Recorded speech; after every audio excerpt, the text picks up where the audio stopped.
Friends, ಎಲ್ಲರಿಗೂ ಸುಸ್ವಾಗತ. ಕವಿತಾ ಪಾಕಶಾಲೆಗೆ ನಿಮ್ಮೆಲ್ಲರಿಗೂ ನಮಸ್ಕಾರ. ಇವತ್ತಿನ ರೆಸಿಪಿ ಬಂದು ಸೊಪ್ಪು ಸಾರು ಮಾಡೋದು ನೋಡೋಣ. ಅದಕ್ಕೆ ಏನೇನು ಬೇಕು ಬನ್ನಿ ನೋಡ್ಕೊಳ್ಳೋಣ. ಇಲ್ಲಿ ಮೊದಲಿಗೆ 2 ಈರುಳ್ಳಿ, 1 ಗೆಡ್ಡೆ ಬೆಳ್ಳುಳ್ಳಿ, 6 ಹಣ್ಣಾಗಿರೋ ಮೆಣಸಿನ್ಕಾಯಿ, 4 ಟೊಮೆಟೊ, ಇಲ್ಲಿ 6 ಥರ ನಾನು ಬೇಳೆ ಇಟ್ಕೊಂಡಿದ್ದೀನಿ. ಇದೆಲ್ಲ ಒಳ್ಳೆ ಹೆಲ್ತ್ಗೆ ಒಳ್ಳೆಯದು ಫ್ರೆಂಡ್ಸ್. ಈ ಥರ ಬೇಳೆ ಹಾಕ್ಕೊಳ್ಳೋದ್ರಿಂದ ಟೇಸ್ಟ್ ಬರುತ್ತೆ ಸೊಪ್ಪು ಸಾರು. ನೀವು ಒಂದ್ಸಲ ಟ್ರೈ ಮಾಡಿ. ಇದು 6 ಥರ ಬೇಳೆ ಇದೆ. ಮಾಡೋಕ್ಕೆ ಎಣ್ಣೆ, ಇಂಗು, ಅರಿಶಿನ ಬೇಕಾಗುತ್ತೆ, ಇನ್ನೊಂದು ಸ್ವಲ್ಪ ಧನಿಯಾ ಪೌಡ್ರು, ಜೀರಾ ಪೌಡ್ರು ಬೇಕಾಗುತ್ತೆ, ಸಾಸಿವೆ ಬೇಕಾಗುತ್ತೆ. ಇಲ್ಲಿ ಚಕೋತ ಸೊಪ್ಪು ಒಂದು ಕಟ್ಟಿಟ್ಕೊಂಡಿದ್ದೀನಿ, ಮೆಂತ್ಯ ಸೊಪ್ಪು ಅರ್ಧ ಕಟ್ಟಿಟ್ಕೊಂಡಿದ್ದೀನಿ, ರುಚಿಗೆ ತಕ್ಕಷ್ಟು ಉಪ್ಪು. ಒಂದು ಕುಕ್ಕರ್ ತೊಗೊಳ್ಳಿ ಮೊದಲಿಗೆ. ಇಲ್ಲಿ 6 ಥರ ಬೇಳೆ ಇವಾಗ ಕುಕ್ಕರಲ್ಲಿ ಹಾಕ್ತಾಯಿದ್ದೀನಿ ನಾನು. 2 ಸಲ ಚೆನ್ನಾಗಿ ತೊಳ್ಕೊಳ್ಳೋಣ. ಈ ಬೇಳೆ ಎಲ್ಲ ತುಂಬ ಹೆಲ್ತ್ಗೆ ಒಳ್ಳೆಯದು. ಕಪ್ಪು ಉದ್ದಿನ ಕಾಳು ತೊಗೊಂಡಿದ್ದೀನಿ, ಇಲ್ಲಿ ಅವರೆಬೇಳೆ ತೊಗೊಂಡಿದ್ದೀನಿ, ಮೈಸೂರು ದಾಲ್ ತೊಗೊಂಡಿದ್ದೀನಿ, ತೊಗರಿಬೇಳೆ, ಹೆಸರುಬೇಳೆ, ಹೆಸರು ಕಾಳು ಎಲ್ಲ ತೊಗೊಂಡಿದ್ದೀನಿ ಫ್ರೆಂಡ್. 6 ಥರ ಕಾಳಿದೆ ಇಲ್ಲಿ. ಈ ಥರ ಒಂದು ಸಲ ನಿಮ್ಮ ಮನೇಲಿ ಟ್ರೈ ಮಾಡಿ ನೋಡಿ, ತುಂಬ ಟೇಸ್ಟ್ ಆಗುತ್ತೆ ಈ ಸಾರು. ಚಕೋತ ಸೊಪ್ಪು ಮೆಂತ್ಯ ಸೊಪ್ಪಿನ ಸಾರಿದು.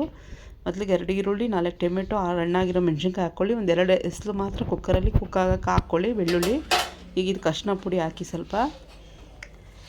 ಇಲ್ಲಿ ನೋಡ್ತಾ ಇರ್ಬೋದು, ಇಲ್ಲೆಲ್ಲ ಹಾಕಿದ್ದೀನಿ ನಾನೀಗ. ಇದಕ್ಕೆ ಅರಿಶಿನ ಪುಡಿ ಹಾಕಿ ಸ್ವಲ್ಪ ಜೀರಿಗೆ ಹಾಕ್ಕೊಳ್ಳಿ. ತೊಳೆದಿರೋ ಸೊಪ್ಪು ಇಲ್ಲಿ 4 ಸಲ ತೊಳೆದಿಟ್ಕೊಂಡಿದ್ದೀನಿ ನಾನು ಸೊಪ್ಪನ್ನ. ಚಕೋತ ಸೊಪ್ಪು 1 ಕಟ್ ಫುಲ್ಲು ಇದೆ, ಮೆಂತ್ಯ ಸೊಪ್ಪು ಅರ್ಧ ಕಟ್ಟಿದೆ. ಇದರಲ್ಲಿ ಮಾಡೋದ್ರಿಂದ ತುಂಬ ಟೇಸ್ಟ್ ಆಗುತ್ತೆ ಸಾಂಬಾರು. ನೀವು ಒಂದ್ಸಲ ಮಾಡಿ ನೋಡಿ, ಆರೋಗ್ಯಕ್ಕೆ ತುಂಬ ಒಳ್ಳೆಯದಿದು, ತುಂಬ ಚೆನ್ನಾಗೂ ಆಗುತ್ತೆ ಟೇಸ್ಟು. ಒಂದ್ಸಲ ಟ್ರೈ ಮಾಡಿ ಫ್ರೆಂಡ್ಸ್. ಈ ವಿಡಿಯೋ ಇಷ್ಟ ಆದಲ್ಲಿ ಒಂದು ಲೈಕ್ ಮಾಡಿ, ಶೇರ್ ಮಾಡಿ, ಫ್ರೆಂಡ್ಸ್ಗೆ ಫ್ಯಾಮಿಲಿಗೆ ಶೇರ್ ಮಾಡಿ, ಸಬ್ಸ್ಕ್ರೈಬ್ ಮಾಡಿ ಫ್ರೆಂಡ್ಸ್. ಇದೀಗ ಇಲ್ಲಿ 2 ವಿಸಿಲ್ ಬರಲಿ. ಇದು ಅಷ್ಟೊತ್ತಿಗೆ ನಾವು ಒಗ್ಗರಣೆಗೆ ರೆಡಿ ಮಾಡ್ಕೊಳ್ಳೋಣ. ಸಾಂಬಾರಿಗೆ 2 ವಿಸಿಲ್ ಸಾಕಾಗುತ್ತೆ ಇದು. ಈಗ ನೋಡಿ ಚೆನ್ನಾಗಿ ಬೆಂದಿದೆ. ಈ ಸೊಪ್ಪೆಲ್ಲ ಒಂದು ತಟ್ಟೆಗೆ ಎತ್ಕೊಳ್ಳಿ. ಇವಾಗ ಇದನ್ನು ಸ್ಪೂನ್ ಸೌಟ್ ಸಹಾಯದಿಂದ ನಾವು ಸೊಪ್ಪನ್ನೆಲ್ಲ ಮ್ಯಾಶ್ ಮಾಡ್ಕೊಳ್ಳೋಣ. ಚೆನ್ನಾಗಿ ಬೆಂದಿದೆ ನೋಡಿ. ಇಲ್ಲಿ ಒಂದು ತಪ್ಪಲೆಗೆ ಎಣ್ಣೆ ಹಾಕ್ಕೊತಾ ಇದ್ದೀನಿ. 2 ದೊಡ್ಡ ಟೇಬಲ್ ಸ್ಪೂನ್ ಎಣ್ಣೆ ಹಾಕ್ಕೊತಾ ಇದ್ದೀನಿ. ಈಗ ಸಾಸಿವೆ ಹಾಕ್ಕೊಳ್ಳಿ, ಜೀರಿಗೆ ಹಾಕ್ಕೊಳ್ಳಿ. ಇದಕ್ಕೇ ಈಗ ಸಿಡಿಲಿ, ಇದು ಇಷ್ಟಪಟ್ಟ ಅಂತ ಸಿಡಿಲಿ. 2 ಸಿಡಿದಾದ್ಮೇಲೆ ಬೆಳ್ಳುಳ್ಳಿ ಹಾಕ್ಕೊಳ್ಳೋಣ. 1 ಗೆಡ್ಡೆ ನಾನು ಬೆಳ್ಳುಳ್ಳಿ ಜಜ್ಜಿಟ್ಕೊಂಡಿದ್ದೀನಿ, ಅದನ್ನು ಹಾಕ್ಕೊಳ್ಳೋಣ. ಸಿಡಿಲಿ ಇದು. ಈ ಮಿಕ್ಸ್ ಬೇಳೆ ಹಾಕಿ ಮಾಡೋದ್ರಿಂದ ಸಾರು ತುಂಬ ಟೇಸ್ಟ್ ಬರುತ್ತೆ ಸರ್. 1 ಗೆಡ್ಡೆ ಬೆಳ್ಳುಳ್ಳಿ, ಒಂದು 10-15 ಎಷ್ಟಲಿದೆ ಇದು ಜಜ್ಜಿಟ್ಕೊಂಡಿದ್ದೀನಿ ನಾನು ಚೆನ್ನಾಗಿ. ಕರಿಬೇವಿನ ಸೊಪ್ಪು ಹಾಕ್ಕೊಳ್ಳಿ. ಇವಾಗ ಸ್ವಲ್ಪ ಈರುಳ್ಳಿ ಹಾಕ್ಕೊಳ್ಳಿ. ಮೆಣಸಿನ ಫ್ರೈ ಆಗಲಿ, ಒಂದು 2 ನಿಮಿಷ ಫ್ರೈ ಆಗಿದ ತಕ್ಷಣ ಸ್ವಲ್ಪ ಹಿಂಗೆ ಹಾಕ್ಕೊಳ್ಳೋಣ. ಈಗ ಹಿಂಗು ಅಷ್ಟೇ 2 ಹಾಕೋಣ. ಈ ಬೇಳೆ ಎಲ್ಲ ಹಾಕಿ ಮಾಡೋದ್ರಿಂದ ತುಂಬ ಹೆಲ್ದಿ ಫ್ರೆಂಡ್ಸ್. ಇದು ತುಂಬ ಟೇಸ್ಟ್ ಆಗುತ್ತೆ ಸಾರು. ನಿಮ್ಮ ಮನೆಗೆ ಒಂಥರ ಟ್ರೈ ಮಾಡಿ. ಈ ವಿಡಿಯೋ ಇಷ್ಟ ಆಗಲಿ ಒಂದು ಲೈಕ್ ಮಾಡಿ.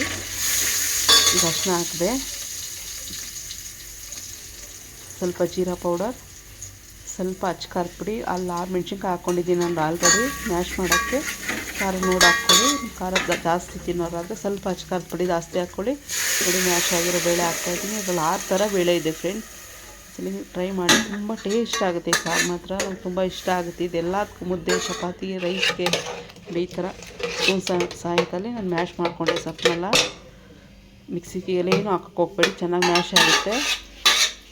ಈಗ ಸ್ವಲ್ಪ ನೀರು ಹಾಕ್ಕೊಳ್ಳೋಣ. ಇದಕ್ಕೆ ನೀರು ಹಾಕ್ಕೊಂಡು ಹಾಕಿದ್ದೀನಿ. ಸ್ವಲ್ಪ ನಾನು ಆವಾಗಲೇ ಹಾಕಿದ್ದೆ, ಸ್ವಲ್ಪ ನೋಡ್ಕೊಂಡು ಹಾಕ್ಕೊಳ್ಳಿ. ನಾನು ಕಲ್ಲುಪ್ಪೇ ಬಳಸೋದು ಫ್ರೆಂಡ್ಸ್. ನನಗೆ ಮೆಜರ್ಮೆಂಟ್ ಚೆನ್ನಾಗಿ ಗೊತ್ತಾಗುತ್ತೆ.